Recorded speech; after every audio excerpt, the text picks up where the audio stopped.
মহিপুর আলীপুরে জেলেদের মাঝে ন্যায্য মূল্যে ডিজেল বিতরণ। সাইফুল ইসলাম সাগরের তথ্য ও চিত্রে বিস্তারিত। বাংলাদেশের দ্বিতীয় বৃহত্তর মৎস্য বন্দর মহিপুর ও অলীপুর জেলেদের মাঝে ন্যায্য মূল্যে ডিজেল বিতরণ করা হয়েছে। শনিবার সন্ধ্যা ৭টার দিকে মহিপুর বিএফডিসি মার্কেটে এই জ্বালানি তেল বিতরণ কার্যক্রম অনুষ্ঠিত হয়। কর্মসূচির উদ্বোধন করেন কলাপাড়া উপজেলা সহকারী কমিশনার ভূমি ইয়াসিন সাদেক। এ সময় মহিপুরের ২০ জন জেলের মাঝে ১৫,০০০ লিটার এবং আলীপুরের ১২,০০০ লিটার সহ মোট ২৭,০০০ লিটার ডিজেল বিতরণ করা হয়। প্রতি লিটার ডিজেলের মূল্য নির্ধারণ করা হয় ১০১ টাকা ৭৪ পয়সা। এ বিষয়ে এসিল্যান্ড ইয়াসিন সাদেক জানান, ট্রলারের ইঞ্জিনের আকার অনুযায়ী হিসেব করে একজন জেলেকে সর্বোচ্চ ১,০০০ লিটার এবং সর্বনিম্ন ৪০০ লিটার পর্যন্ত ডিজেল দেওয়া হয়েছে। অনুষ্ঠানে উপস্থিত ছিলেন মহিপুর সদর ইউনিয়ন পরিষদের চেয়ারম্যান হাজী মোহাম্মদ ফজলুল গাজী, মহিপুর মৎস্য আড়ত মালিক সমিতির সহসভাপতি মোহাম্মদ রাজু আহমেদ রাজা, সাধারণ সম্পাদক সুমন।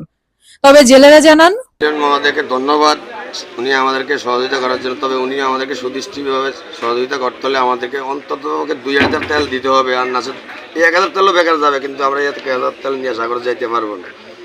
১২তে বেশি করি, আমাদেরকে ৫ লাখ টাকা লাগে বাজার, সাগরে যাইতে হইলে তাহলে আমাদেরকে ফিশিং বেশি করতে। আমাদের ২৪ জন মানুষ, এর লোকে ৪০০ মানুষ জড়িত আছে, এদের জীবিকা ৪০০ জনের উপার্জন করতে হয় আমাদেরকে। আমাদের বহুত টেনশন, তাহলে আমাদের এই তেল দিয়ে আমরা কি করবো?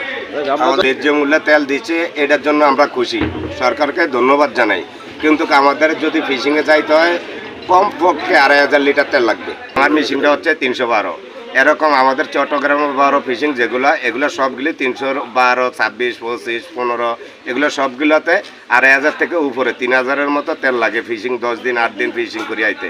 তা আমাদেরকে যদি ১,০০০ লিটার করে তেল দেয় সরকার, তো এই তেলটা দিয়ে আমরা ফিশিংয়ে যাই ফিশিং করতে পারবো না। তো এটা দেওয়ার চাইতে না দেওয়াটাও ভালো, কারণ দিলেও আমরা যাইতে পারবো না, ১,০০০ লিটার তেল দেওয়া না দিলেও যাইতে পারবো না। তো আমরা সবাই বেকার হয়ে যাবো। আমরা তো জেলে, আমাদের তো আর অন্য কোনো কর্ম জানি না যে আমরা অন্য কর্ম করিয়া খাবো। আমরা ওদের কর্মই হয়েছে এটা।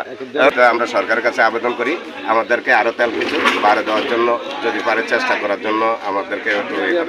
অন্যদিকে স্থানীয় মৎস্য ব্যবসায়ীরা অভিযোগ করেন, ঘাটে শত শত ট্রলার থাকলেও অল্প সংখ্যক ট্রলার মালিক এই সুবিধা পেয়েছে এবং সরবরাহকৃত ডিজেলের পরিমাণও চাহিদার তুলনায় অনেক কম। অনেক ট্রলার মালিক জানান, পর্যাপ্ত ডিজেল না থাকায় তাদের ট্রলার ৪ থেকে ৫ দিন পর্যন্ত ঘাটে নোঙর করে রাখতে হচ্ছে।